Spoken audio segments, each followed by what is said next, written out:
can you give me an indication of like how much room I have to move before like? Okay, I will. But it seems so distant back there. I was thinking moving up a little bit. Okay.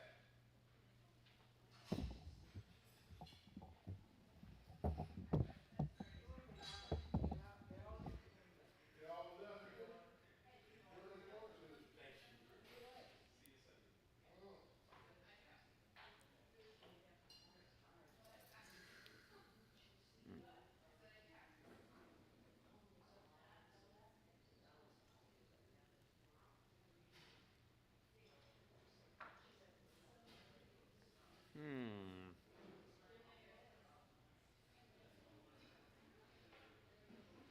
So what I'm thinking is that at the screen itself. Yeah. But I'm trying to get this in a nice, you know. Yeah, I just turned it on. And the button seems to be big, unless this does it. You think it's these?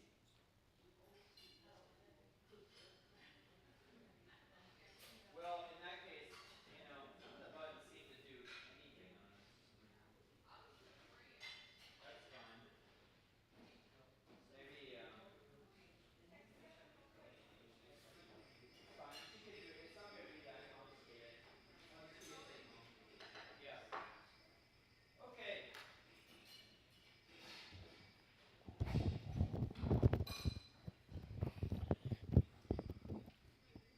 Well, good evening, everybody. I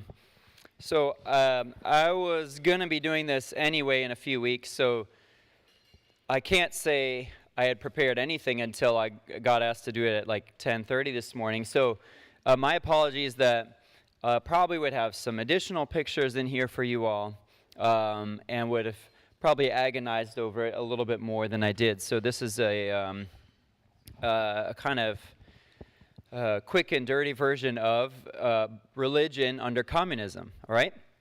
And so what I focus on, I'll tell you, so basically what I'm going to do tonight is tell you a little bit about myself, kind of how I got into this, and going to have a little bit about our family story too, and talk about big picture, like the Soviet Union, religion, atheism, all that kind of stuff. And then some of the stuff I found and the people that I've gotten to meet and work with. So that's kind of the idea. But, I wrote like 360 pages in my dissertation on this topic. So I'm just giving you some little snippets, and whatever's of interest to you, you tell me. Then you want to know more about something, you want to ask questions, feel free. I could do that until the cows come home, whenever that is. All right? So, Shan, if you could do the next slide. So, I went to college up in Michigan, and I did a degree in engineering. So, I was planning on being an engineer, but during college, Shannon and I met, and we were getting, it was getting pretty serious, and it didn't seem, and she had planned after college to go do something volunteer-wise, maybe before med school, and she kind of probably imagined something like in Africa.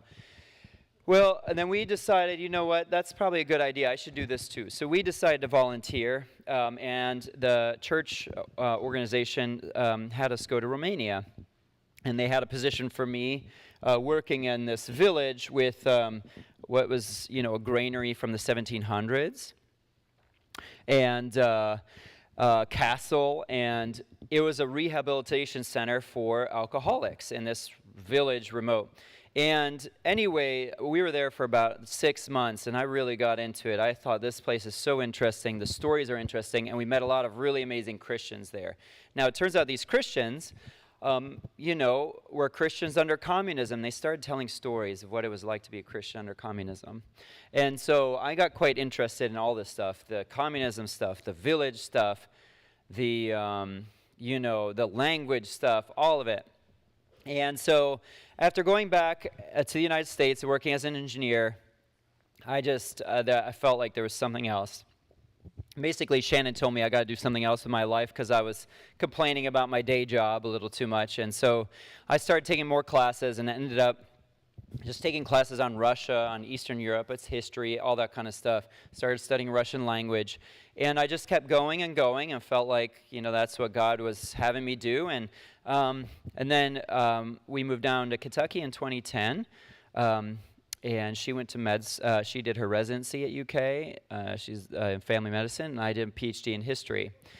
So, and I was doing Russian, East European history. And then as part of that, you have to write, a big, they call it dissertation, a big, basically a book-length something. And I wanted to do it on religion under communism. And so that's what that story is about. And so that brought us to places back to Romania several times. We were in Ukraine, we were in Russia, and that's when we went to Red Square. And we had two girls at the time, Esther and Edith, who were quite little, and there they are in front of the famous cathedral there in Red Square. So it caused a lot of adventure, but I think really good adventure for us. And then after I did this whole dissertation thing, I got hired at UK, and now I teach about things like relating to Europe, Russia, the Holocaust, communism, that kind of stuff.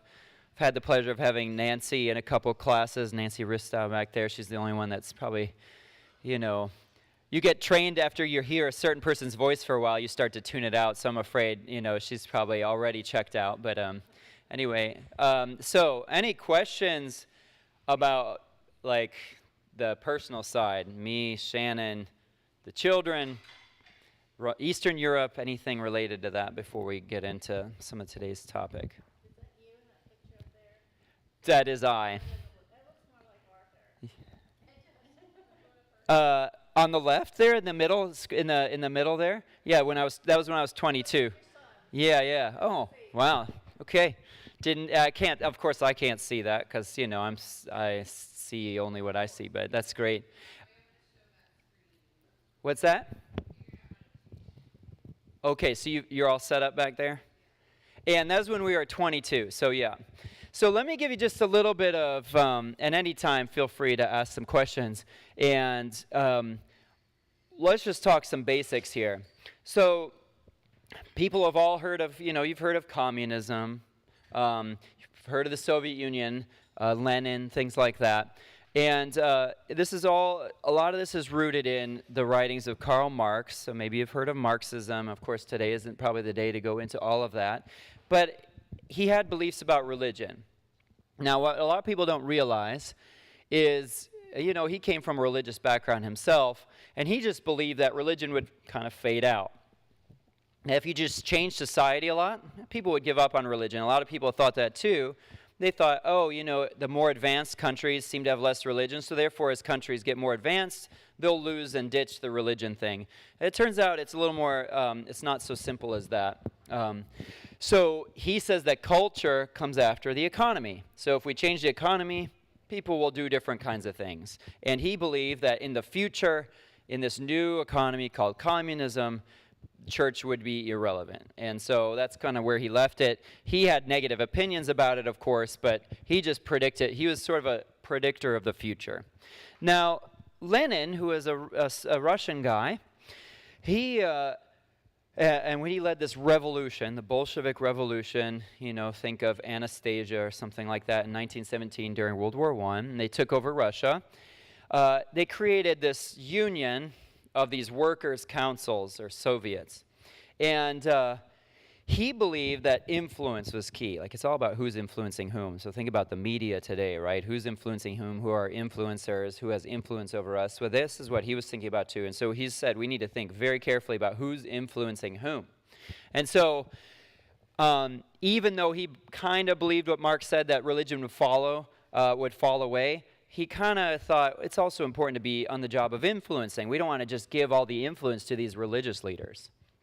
So they started to make priests out to be greedy and ignorant. They were trying to get rid of some of the leaders in the churches, but they were largely leaving the sheep alone. Your everyday believers like yourselves. We go to church, we do these things, but we're not powerful and we're not important in the church, perhaps. And so they just kind of let the citizens alone because they saw them as the victims of these leaders, these priests.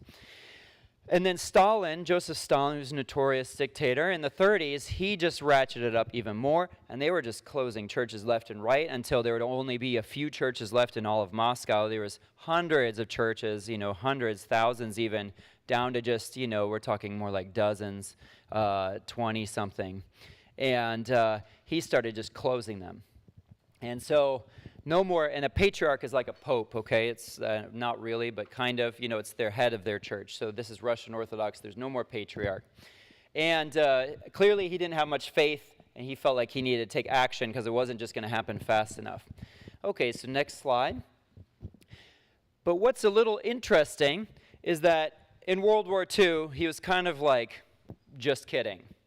Let's kind of go back here and maybe allow religion to come back a little bit. So a lot of times when, I don't know if this is true, but when I hear people who were alive and growing up as kids under the time of the Cold War, a lot of people are like, oh, religion was illegal, or you couldn't go to church, or everyone was atheist in these countries. But in fact, this is what surprised me, is to learn that this wasn't true, that after World War II, things changed. And Stalin was the one who actually reversed on his own self. He decided during World War II things weren't going well. Russia was doing horribly, and the Germans were winning a lot of their territory, and he was trying to get people's hearts back behind the Soviet Union, behind Russia. And he thought, well, maybe religion can help us out with this, right? So he wanted to use it. And so he allowed them to open the doors back up. And he kind of almost like mocked the church to say, hey, what have you been doing all this time? Like, nothing? Come on, get to work. Open your churches back up. Which, of course, is quite a cruel thing, but they, being desperate, were willing to work with him. And so what I decided to focus on was, I wanted to focus on a couple different churches in the Soviet Union or Russia today, and in Romania. And I was curious about the Orthodox Church, which I don't know that many people know that much about. Has there been, in this church history stuff, have you been talking about the Orthodox Church at all? So it's the Eastern Orthodox Church is really a massive church, millions and millions of believers. It's more of like a high church, kind of like Catholicism is, a lot of more ritual. And so I studied some of these different churches. I'm not going to talk about all of them on all the ins and the outs. I'm just going to give you some very basic things. And what I got to do is I traveled to some of these places. I went into some of their, what they call archives, where they have all these documents from the past. I met people. I read people's memoirs of their stories under communism and in prison. I did interviews with them. And I spent, 9 or 10 months over there doing some of this stuff with the rest of the family. So that's what I chose to focus on. And I come from a Calvinist tradition, Christian Reformed, which is why I picked the Reformed church, because that's part of my background, and I was curious about that. And I had met those people already, so that was my in there. So let's pause here.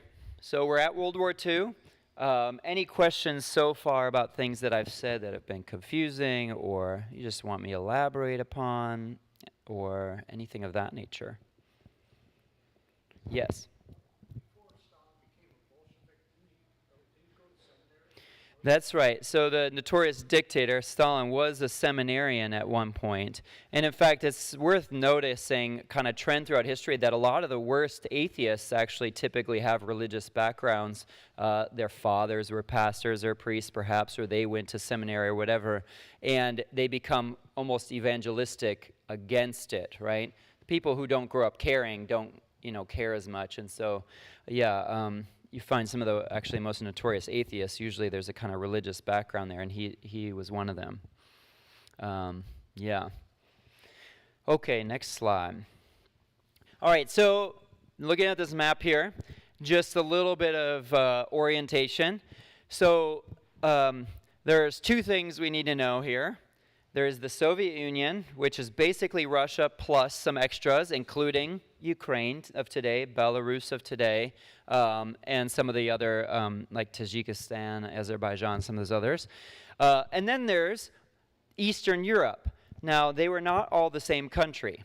but we typically call that whole thing the Iron Curtain, okay? Because that was where this communist influence fell. After World War II, the Soviet Union and the United States and Britain said, okay, who gets what? And Soviet Union got Eastern Europe as their sphere of influence, and Western Europe went to the influence of the United States and Britain, with the exception of Greece, because the U.S. says we want Greece. You know, we want to make sure we have influence over them. And in fact, there was some communist battling there too, but they didn't turn communist.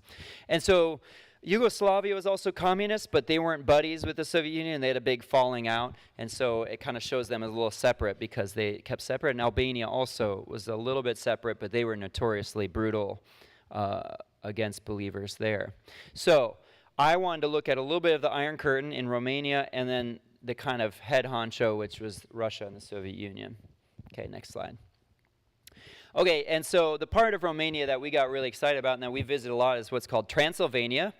You might have heard of such places as Transylvania University.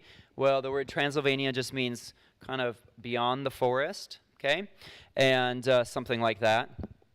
And so this area is kind of bordered by mountains, and there are many Hungarians living there, Romanians living there. It's a beautiful, beautiful place, and so I'll be taking a group of college students there in about a month, a little bit over a month, and we love it, highly recommend. So that's part of what I studied was this territory.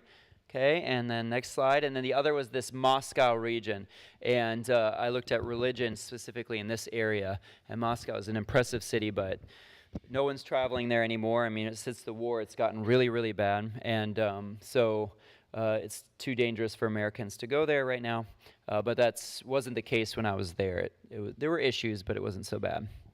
Okay, next slide. So here's what we need to know. Religion was legal, all right? And so we might have grown up here and like, oh, all these atheists, or like you have to be atheist or you can't be Christian. Well, that wasn't true. And in fact, not only was it legal, these communist countries created an entire department of religions. Now, this might sound strange because we actually don't even have in this country a state department of religions, for example. But they did. They created one. And this is kind of what religion was like in these eras. Just that you have a religious figure in the middle, but flanked by representatives of the state who are kind of just making sure everything was going according to plan. But they tended to interact with, again, the leaders. Not the sheep, but the shepherds.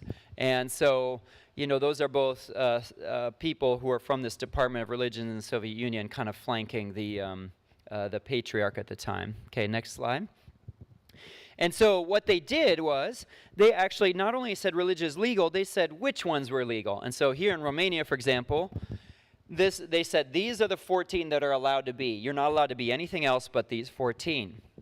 So you can be Orthodox or Roman Catholic or Reformed or Lutheran or Pentecostal or Baptist or Unitarian, etc., etc. But for example, you couldn't be Mormon. That was illegal, okay? That was considered a non-legal religion, and so you would be put in jail if you were one of these non-official faiths. So another thing that surprised me, because I thought religion was legal, but now they were even saying which ones were okay. All right, questions so far? Questions so far? Okay. And what I found that was super interesting was that every single one of those denominations, whether Baptist, Catholic, Reformed, Pentecostal, whatever, Orthodox, there's a spectrum of types. And one of the spectrums was people who were very traditional, who just want to keep doing it like it's always been done. And on the other end of the spectrum was people who are renewalists, right? Who are like, let's reinvigorate, let's reimagine, let's get the people excited about our faith again, right? And you have met people like that in your own church, right? People who just want to keep doing it just like it's been done, or people are saying, no, we need to have a renewal here, okay? And some churches actually just are in some ways featuring renewal all the time. But I found that in each of these churches, no matter what faith I was looking at. And then the other thing I found was that at the organizational center, that's where you could find all the communists. But then as you moved away from the center, that's where like people were kind of doing some of their own stuff, right? And so think about if you, or what would be an example? I don't know. So like in our church, we grew up in the Christian Reformed Church is centered in Grand Rapids. Well, Grand Rapids, that's where all the leaders are, and they're having these discussions. But way out into further states like Iowa, who knows what they're doing, okay? And so there are a lot of these fringe movements. And then you found compliant clergy, people who followed the law, people who did what the communists wanted them to do, and some people who defied, right? And so this is something that I found as a pattern that united all these faces, seeing these types interacting differently with the situation. Okay, next slide. So, that I have some pictures of, there's Patriarch Sergius, right? And there's a Patriarch Alexei who came shortly after. And what do you notice there behind the Patriarch? That's Stalin, right? And so this is what you would come to expect for these leaders. You start to become confused about who's their God, right?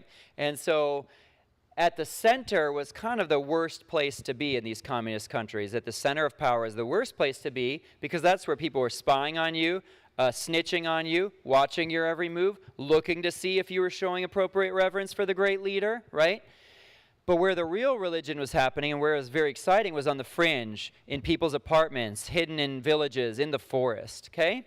And that's the thing that I was a little bit surprised by. So the thing that got me really interested in this project was that I was meeting these Christians, and they would say things like, "Oh, you remember the good old days of religion back under communism?"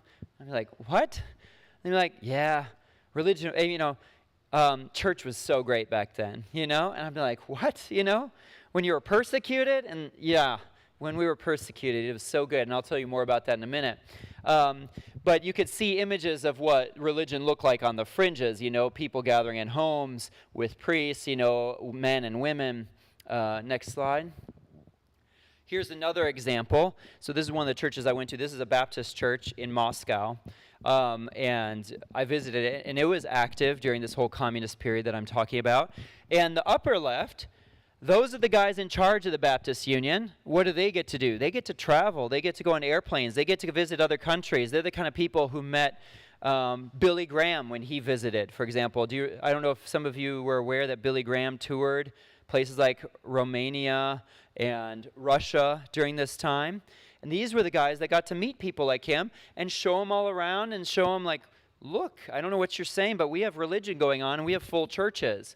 And so those guys would get to do that kind of stuff. But then other people, like that couple lived outside of Kiev, they were more defiant, and they would have to meet in forests, right? So that's where you could see a real division of official religion, unofficial religion, kind of follow the rules religion, and, buck the system religion. Okay, next slide. And so that church, that Baptist church, for example, was packed. And not only is it packed, it was packed every Sunday. It's like 3 services packed, full of people. And it kept growing and growing. And they were saying things like, and the problem was they were so full because, you know why they were full? Because there was only one that was allowed. The state said, nope, only one. Right? Only one. And then it would get so full that people would be standing in the aisles, standing everywhere, and then they would maybe shut them down for breaking a fire marshal rule, right? But it became so popular that people started meeting in other random places. And so now the state has a really interesting dilemma, right? Because even though Stalin said, okay, religion, you can start back up again, he never wanted it to be popular. He just didn't want to have to suppress it. He wanted to use it as a way to say to everybody else, look how we are open and free, and we're not persecuting. So here's what the dilemma we have. Okay? If we let more churches come, that's bad, right? Because now it means churches are growing in the Soviet Union, and we're supposed to say that church is fading out. That's what Marxism says, that religion is supposed to disappear. And how are we saying it's disappearing if it's actually increasing? But then the other dilemma is, if we don't give people more space, you kind of, if you try to close it in, it'll seep out into the edges, right? And people were meeting all over the place in places you don't want them to meet, okay? In homes where you can't spy on them, or in the forest, right? So And then what happens is if you have unauthorized gatherings, then youth start talking. They start dating, boy meets girl, and, it becomes even more popular. Now the youth, it's like the cool thing to be in secret church, right? It's not cool to be like going to state-sponsored events. And so it gets worse and worse.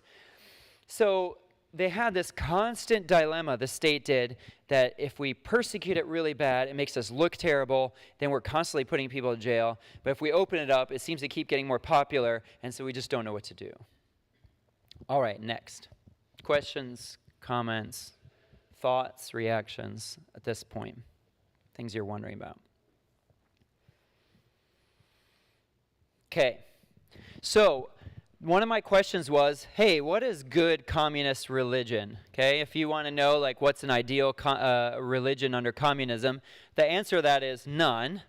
But if they had to choose, what would their preference be? And here's what they wanted. They wanted, and this comes from their own reports, like when you would see them write about religion. What they wanted was a religion that would be there for people to, quote, satisfy their religious necessities. That's the words they use. Now, think of that, like when I read that, it almost sounds like, I need to go, sorry, I have to go use the bathroom, like that kind of thing. Like, you just got to provide a place for people to do their business, right? And that's kind of how they talked about it, is like, we need to give people a place to do their business. And just kind of get it over with, get it out of their system, and move on with their life and do, the other stuff that's important. And so it's conceptualized something that's very private. You don't preach, or you don't proselytize, you don't evangelize, you don't spread the word. You just go in, do your religious thing, maybe your ceremony, and you go home, and they were okay with that, frankly.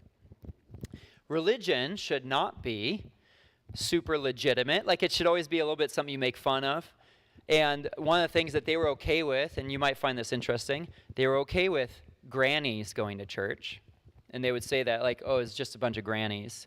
And they were okay with that. What they didn't want to see was young people. They didn't want to see intellectuals. And they had kind of gender bias. They didn't want to see men, but they were weirdly okay with more women because, it was mostly men, and they weren't as threatened by that, they felt like.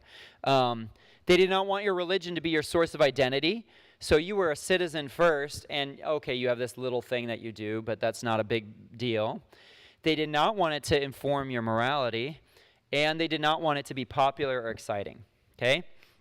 If church was boring, you just went in there, did their thing, as a bunch of grannies, they were like, yeah, this is okay. We're actually all right with this. And so one of the things that they realized, though, is that there were these people out there who were making religion and church very, very exciting, and that's who they considered a threat. Because, I don't know, has anyone ever seen, like on TV, any of these, like forced communist kind of performances where everyone has to like clap as though they're actually happy and seem like they're super enthusiastic about what's going on that the state is doing, as though the almighty leader is just a genius or whatever, over and over and over again? Well, they had many things that people were forced to do. And, forced parades, forced performances, forced applause. And so what does it look like if you realize you're forcing everyone to be at your gathering, meanwhile people are flocking to this religious thing over here? What does that make you look like, right? You realize, like, if people were actually free, they would drop you in a heartbeat, right?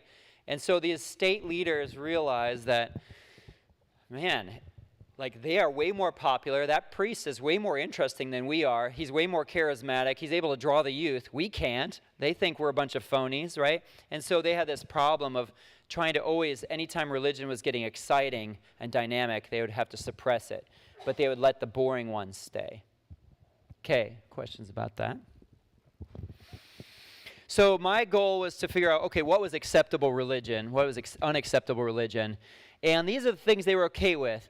If you just like talked about faith in very basic, generic ways, like, here we are to worship God, and, and just talk in a sort of generic way, they were really okay with it. And they just didn't want it to actually inform anybody's daily life. They wanted it to be just something kind of separate. And the people they would throw in jail, they would say, oh, these people are extremists. These people have excessive preoccupation. These people are trying to influence the youth. All right, and so that's what they consider unacceptable. Okay, next slide. I don't know why it's messed up. So let me just show you some pictures. These are just some pictures of some of the people that we've met or encountered and what this kind of religion looked like. And these are the people I was interested in kind of understanding their mentality. Excuse me. So this is in Romania, and we've become friends with a bunch of people connected to this family. And a lot of these people, almost every one of these people that I'm going to talk about has been in jail or spent time in prison, was thrown in jail for one reason or another. And this guy, Francis Vishki, was one of them. And so he was considered a really thoughtful and engaging pastor, and, was attracting people to, the faith. And one of their little tricks that they came up with is you can't say you're gathering for religion, right? But you can gather for other things. So like for a birthday party, for example, that's not illegal. And so they were constantly gathering for birthday parties, okay? They would constantly gather for wedding celebrations that would last for days, and all kinds of people would come. And so people started to figure out these little tricks where they're like, oh, we're not here for religion. Oh, sure, we sing some religious songs and do these things, but it's for a birthday, right? It's for and so they came up with this, but the thing was that even though they weren't breaking a law, the communists don't care if you're actually breaking a law, just like today in Putin's Russia. He doesn't care if you're actually, if you're just doing something they don't like, they'll put you in jail. So you don't even have to be following the rules or not to the letter. Okay, next slide. And so some of the people were saying this is why religion was fun. Okay, this is why it was interesting. Is because we were doing things. We were going out into the fields to have our meetings. We were going up into the hillsides to sing songs. And I don't know if you've had these kinds of experiences in your life, but they're really special, right? It's very meaningful to gather as a bunch of people with people your age doing something kind of secretive, it's weird because you're doing something naughty but actually really good at the same time, right? So it's attractive to youth. People are meeting each other. They feel like they can just be authentic. They don't have to pretend because people aren't spying on them. Now, it turns out that people were spying on them at times. There would be people, friends in their midst they thought were their friend, who are literally reporting to the police about what they're doing. And so having informers was one of the horrible things about this era, is spies, just people, because people were like, I've seen you with them, if you don't want anything bad to happen to your mother, you're going to tell us what's going on, right? Or they make threats, they blackmail.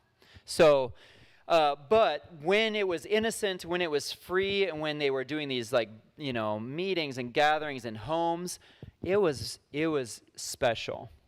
Now, let's just take a moment and just start to think about, as a kind of open conversation, freedom, right? A lot of times we say, and I don't think this is wrong, so blessed to have the freedoms we have, right? So blessed to have the freedoms to worship, and all of that is true. But my question for you all to think about is, are there potential negatives to an abundance of freedom? Potential, or let's say consequences, side effects or side consequences to our abundance of freedom that might have an impact on how we do religion or how we practice our faith. Take a minute to think about that. I'm curious what you all think. The effect of freedom.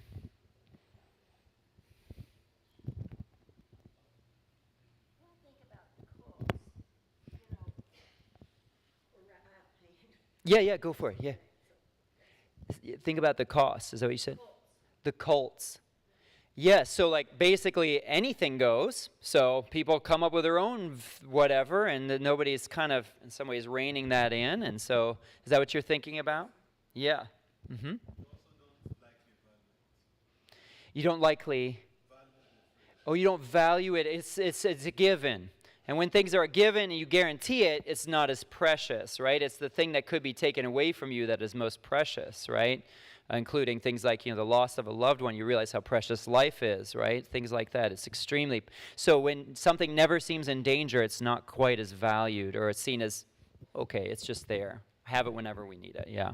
Other consequences, thoughts about that? Yeah. That's right. Like food, like fresh air, right? It's you realize when those elemental things or basic things are taken away, just how important and how fundamental they are to a good life. So, absolutely. Now, why is it, do you think that it's just random that some of this religious practice was like exciting and seemed more dynamic, and you have these pastors saying it was better under communism? Or what do you think about it might have made it better when we assumed, or I assumed, that religion and religious practice would be worse, right, because of persecution? Thoughts about what would make it good? Wouldn't this just be like scary, bad? People going to jail maybe? Someone snitching on you? What do you think? Authenticity. Yes. So the only people coming are people who are willing to take a risk, so which means there's a lot on the line. You got to be authentic. This is not just like, well, yeah, I'll go because what else is there to do anyway? No, you don't do this unless you're really seeking it, right? Yeah. Other thoughts? Sometimes also you don't value yourself Mm-hmm. until you lose the ability to lead. Mm-hmm. Mm-hmm.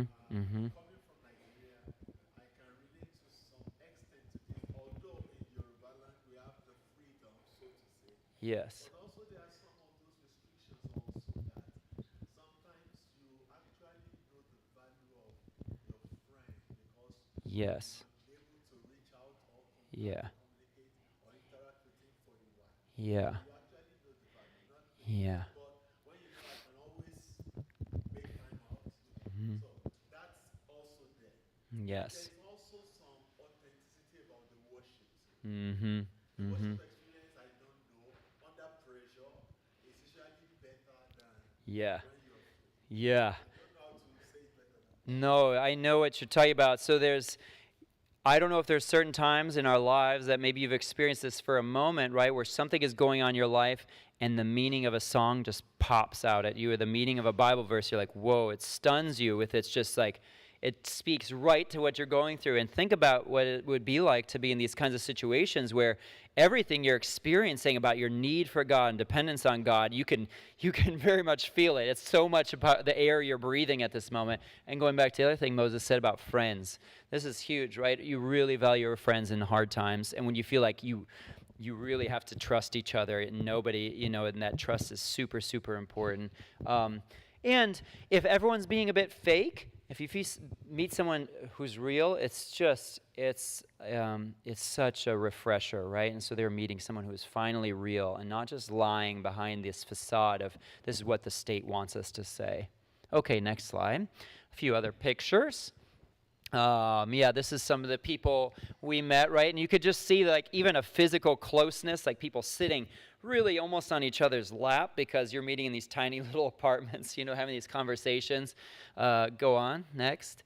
Now, one of the things I want to point out that I haven't talked about yet is that Lenin and Stalin were correct, and the other communist leaders were correct, that it was a good idea to be thinking about religion. Because part of the question I had is like, come on, like, what's the big deal? Let these people have their Bible study. Like, I mean, look at us. Do we seem like revolutionaries, like right now about to overturn the state? No. I'm like, let us have our Bible study. What are some grannies going to church going to do? Like, what's the big deal? Well, it turns out that you could look at them as being kind of paranoid. And by the way, Stalin and most of these dictators, any dictator is a bit paranoid. They always are, because they rule with an iron fist, which means they know that they will die by the fist as well.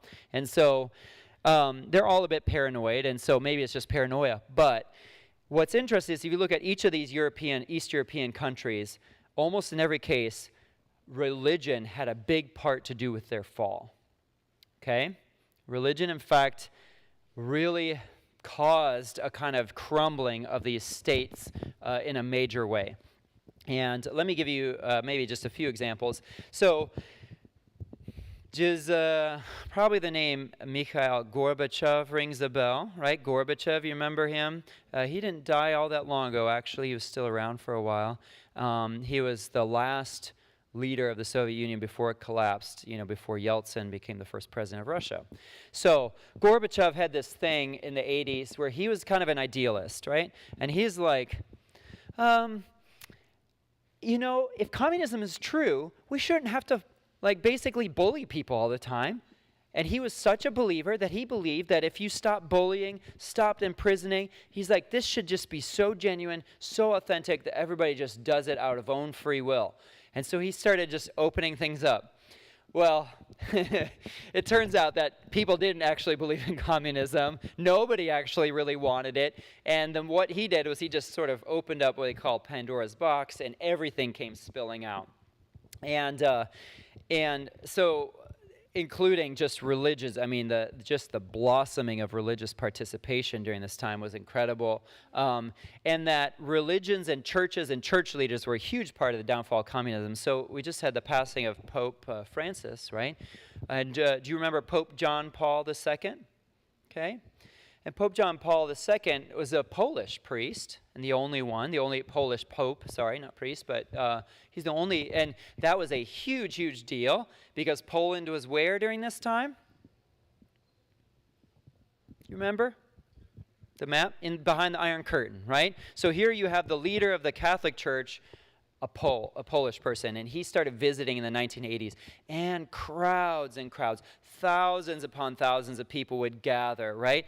And just think of the spectacle of thousands of people gathered, packing out the streets in places like Warsaw to see this Pope, and you're not forcing a single soul to be there, right? Unlike the communist parades, when everybody kind of had to do it because otherwise you get, reported. And so also in Leipzig, Germany, there was this huge kind of demonstration that sprawled out of a church in the late 80s.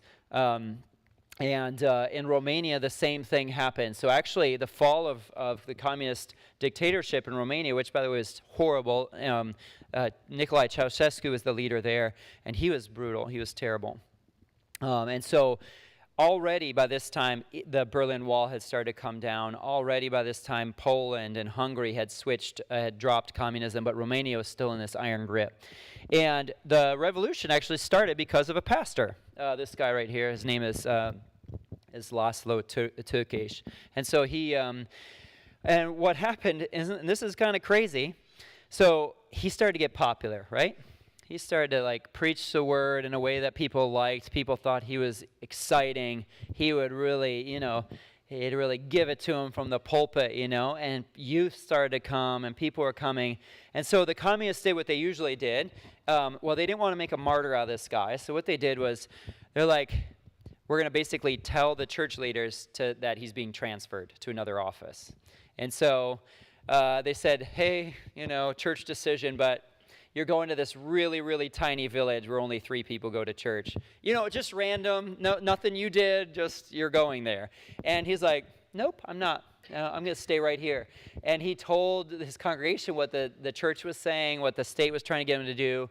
And they said, no, we're with you. And so the night before he was supposed to be evicted out of this parish building, church people started to kind of gather and just kind of stand there just to make it a little uncomfortable and difficult for the authorities to kick him out of his apartment. And then other people just were like, what's going on? And the crowd got bigger and bigger and bigger until they were taking over the city, and they had to bring out water, these water cannons from the fire department to hose them all down and try to scatter them. And they were trying to beat them up. They were shooting at them or whatever. But it caused a whole bunch of chaos and eventually brought down the entire regime. It was just this one pastor, kind of crossing his arms and his congregation standing up for him. Okay, next slide. And in other parts of Romania, this is out of order, my apologies, but there's a pastor here who became really popular at a local seminary outside of Bucharest, because he was just preaching the word, preaching it from his heart and from his soul, and young people were just eating it up, and these young men were coming to Christ through it. And so they threw him in jail and put him in house arrest until what they started to do is they started to actually exile people. Because they realized that if you kill them, you make a big martyr out of them, and you've got a huge problem on your hands. You throw them in jail, same thing. And they started actually letting some of them go, and he came to the United States because then he's not their problem anymore. Okay, next slide. So here's a couple concluding thoughts for you all, and then I can just go back to anything or answer questions or talk about more from a personal standpoint. But one thing that I want us to that I thought was interesting for us who live in the United States is this. What they cared about, what the communists cared about is they didn't care about privatized religion, where you just went and said your prayers, did your rituals. What they cared about was a religion that was powerful enough to get you off your feet and get you talking and get you interacting and having you, meet together and share the word in a way that was authentic. They didn't care if you went and did your own little thing. So what they didn't like was religion that was democratized, non-hierarchical, non-historical, and dynamic. So let me talk about those. Those are all kind of fancy words, all right? So democratized means that it's not just top-down, where someone is in charge and they tell everyone below them what to do. So, pop quiz, would you consider what do we call why am I blanking on our denomination here? The Commonwealth. No, I keep wanting to say, cooperative. I couldn't get out of the Commonwealth word. Cooperative Baptist Fellowship, right?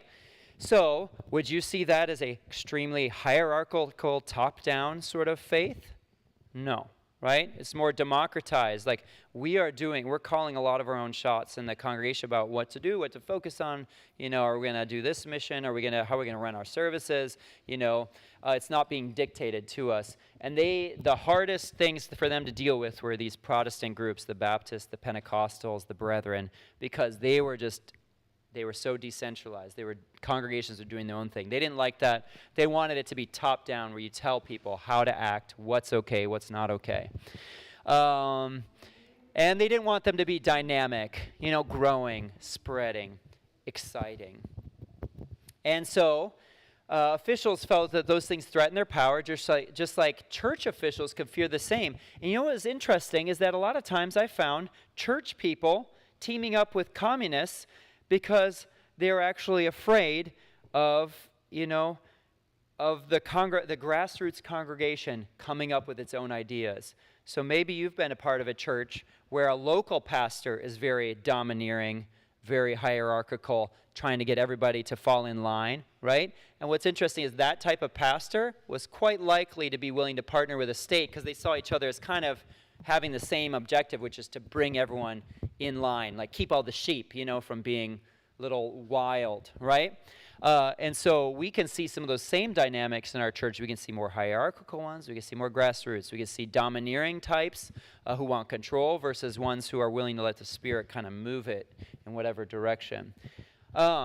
So I think, Shannon, if I'm not wrong, I don't know that I have much more after this or nothing after this. That was the last one.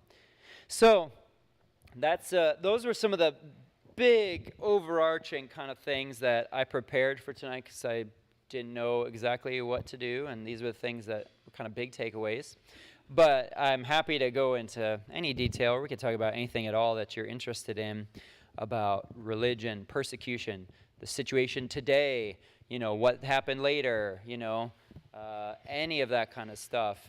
Actually, it's just kind of interesting. We have people from Ukrainian Pentecostal Church who work here, and that story is interesting as well. And so I was studying Ukrainian Pentecostals as well. So there's a lot of things that we could talk about. Just depends if you're interested. So. Okay, so Eastern Orthodox is the generic term for basically all those Orthodox churches in kind of that Eastern Hemisphere. So the interesting thing about the Orthodox Church is different than the Catholic. The Catholic Church has a pope who's over the entire Catholic Church. The Orthodox Church isn't structured that way. They actually are structured by country.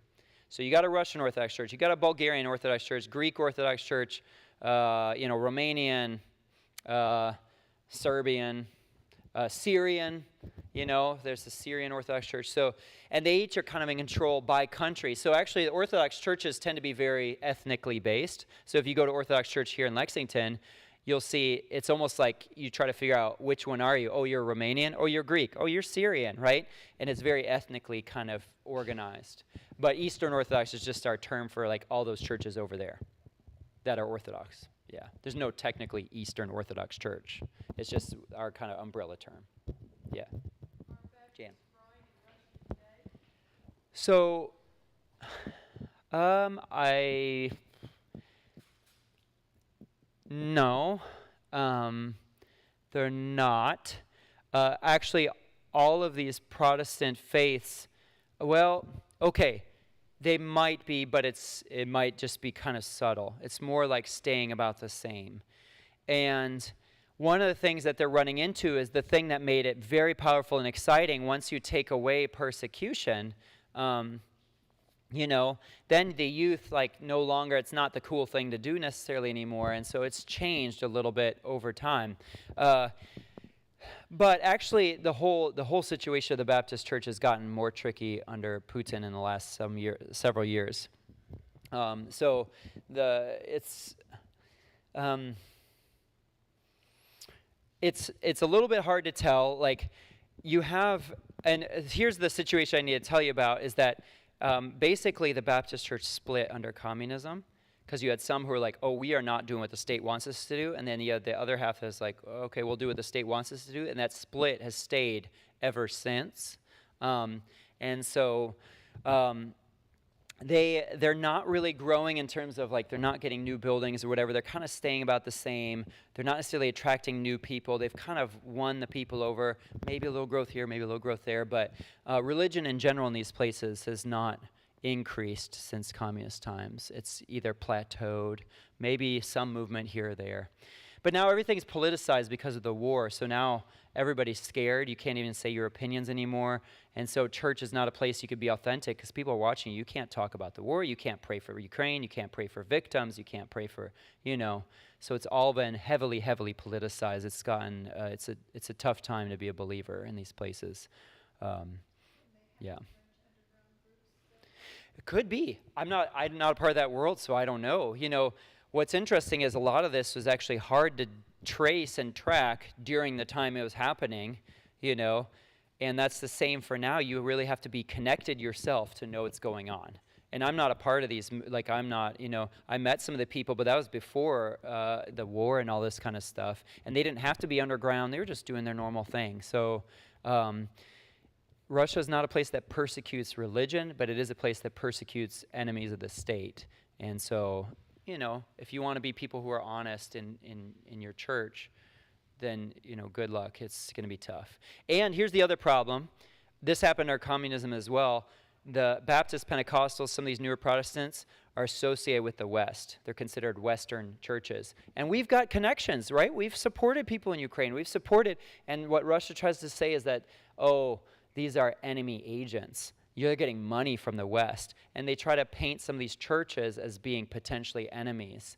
And so that's the other thing about this that makes this kind of tricky, is that you have to position yourself as maybe a Baptist, but not somehow associated with Western Baptists, or that somehow you're a patriot.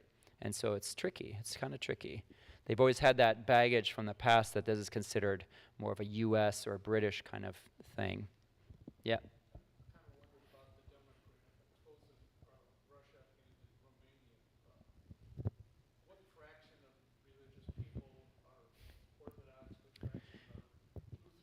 Yeah.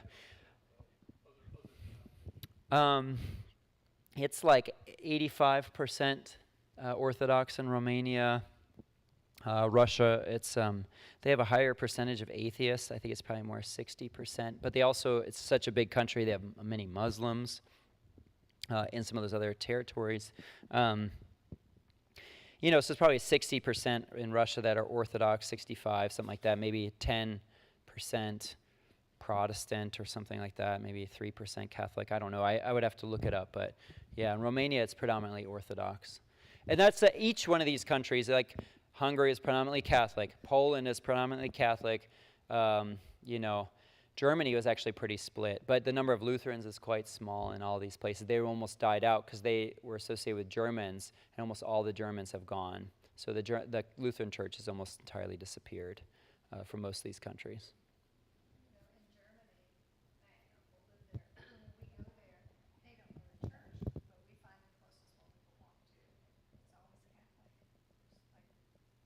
Yeah. Yeah.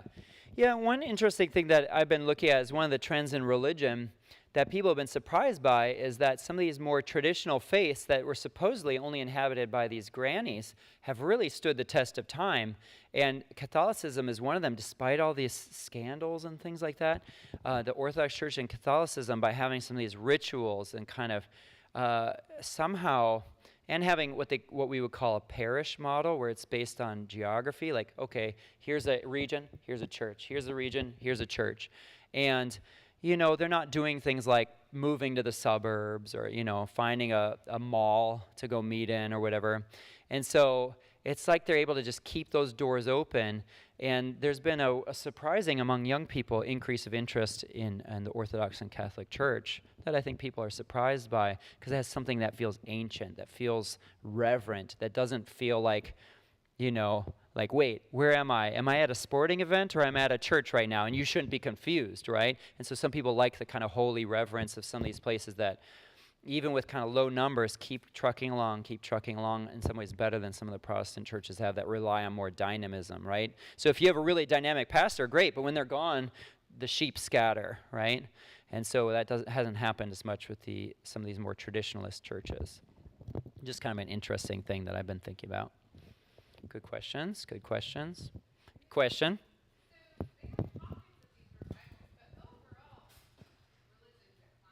Yes. Yeah.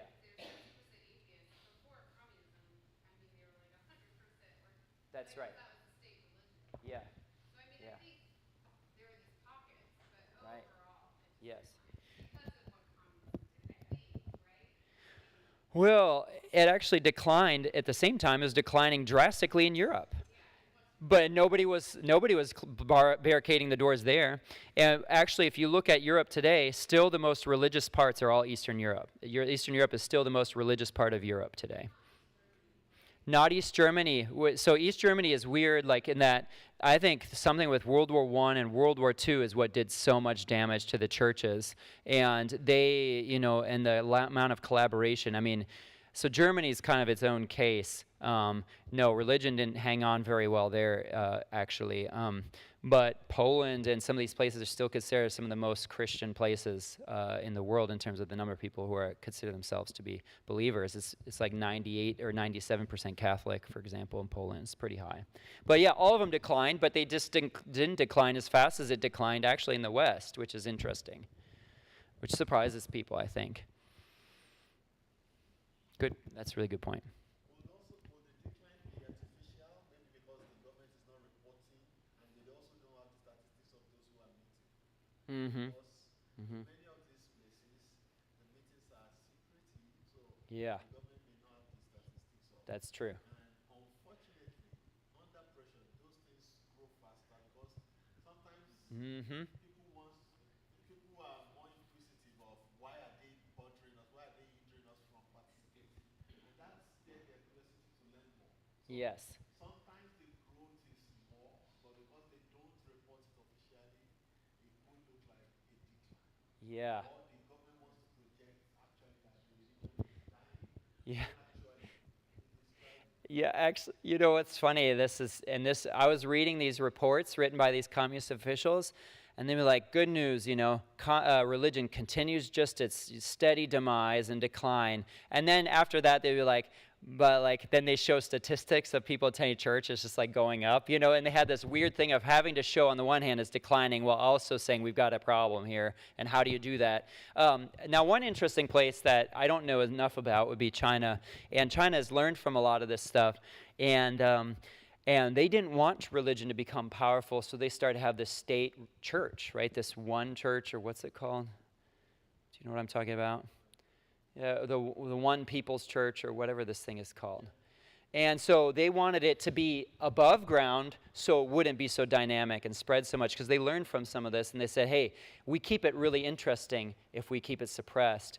But they're trying to get everybody to come into these official churches. And so I think China is a good place where it's hard to tell what's happening on the ground because it's not in their best interest to be honest about it. Either Christians to be honest about it because they don't want to attract attention, or the state to be honest about it because it might make them look bad. But yeah, that would be an interesting one to study, but I just don't know enough about it. I don't know if you read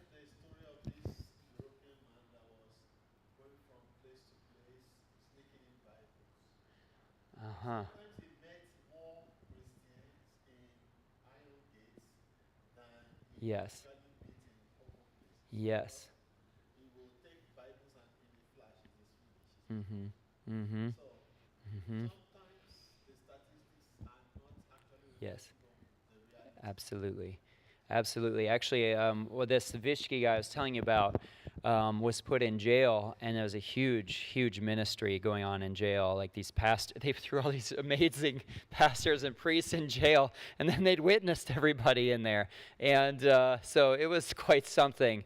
And yeah, the gospel spreads, and it's really amazing how this desire to really snuff it out. I feel like God, shows extra mercy to some of these people, and there's some really amazing stories of how much God blessed some of these believers under persecution. And I think you could see when you read back through the Bible how much Jesus is promising to those who are suffering persecution, his presence. And I think there's something to that that should give us hope, I hope, but also maybe make us think a little bit about how I think we long sometimes for an edginess to our faith, and to recognize that our freedom comes with its own kind of costs, you could say, its own side effects. Maybe cost is too aggressive to say, but side effects. It has its side effects. Freedom does, and so that's just something that I find interesting to think about. Yeah, Nancy. When you started studying this, were you in any way surprised when you found out that churches were allowed in Russia and the communist countries? Because all along, in my way of Right. thinking, Yeah. this is not the case. Yeah. Yes, I was. And because we were taught a lot of things growing up here that they were only partially true. So you might hear a story of persecution or closure of a church or somebody in jail, and then people would say and I still hear today, it's like, oh, well, in communist countries, and they'll tell me this, like, religion wasn't allowed or everyone was atheist, and I'll be like, well, I don't know where you got your info, but it turns out it's more complex than that. And yeah, I was surprised. And I was surprised that I was finding packed churches and things like, them writing reports about Easter, how they were having 7 Easter services at this Baptist church in Moscow. 7, like 2 on Saturday, 5 on Sunday, and then more on Easter Monday. And you're like, 7? So yeah, it surprised me. It definitely did. I did not expect to find that. Now, there are some places like Czechoslovakia where the church just kind of petered out and nobody seemed to care. And that's another story that I've never really studied, that it's sort of like the people there were just like, yeah, we weren't that into it anyway. But then some places it just really flourished. So not every story is the same. Every country has its own little story that, I don't really know Bulgaria, but neither do you, so I don't feel that bad. It's fine. But every country had its story. Yeah.